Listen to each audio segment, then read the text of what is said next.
एक कथा आती है कि श्री कुम्भन दास जी बहुत अकिंचन थे। उनके घर में धन संपत्ति नहीं थी। ठाकुर जी साक्षात प्रकट होकर उनकी गोद में बैठ करके खेलते थे।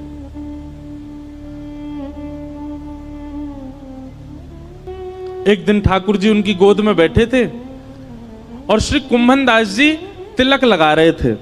तो कहते हैं कुम्भन दास जी के घर में आरसी भी नहीं थी, शीशा भी नहीं था। कुम्भन दास जी तिलक कैसे लगाते थे? दो उपाय थे कुम्भन दास जी के।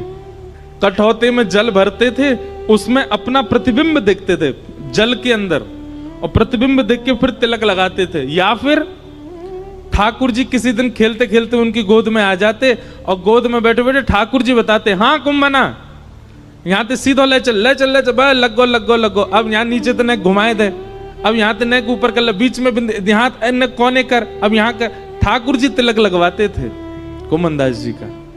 कुम्भन दास जी के चरित्र में आता है कि श्री कुम्भन दास जी जब अपने खेत में हल जोतते थे तो ठाकुर जी ऐसे अपनी पीतांबरी में अनाज आदि जो भी होता था वो लेके स्वयं डालते हुए चलते थे कुम्भन दास जी के साथ। पर कुम्भन दास जी ने कभी ठाकुर जी से कोई याचना नहीं की।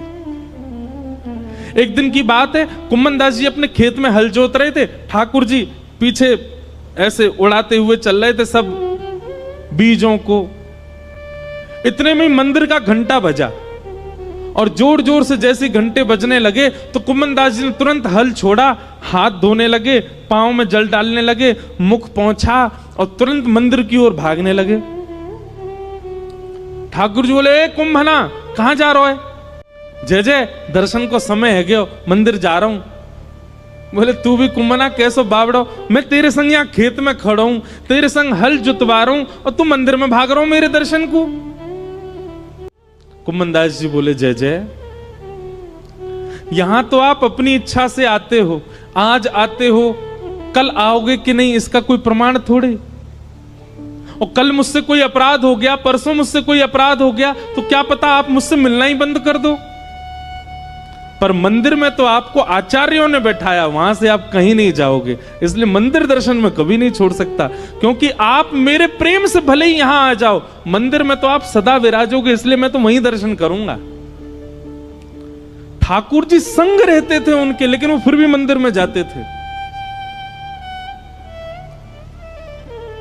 कभी ठाकुर जी से याचना नहीं करी कि मेरे परिवार को नेक समृद्ध बना दो, मेरे घर पे नेक व्यवस्था करवा दो, कभी नहीं।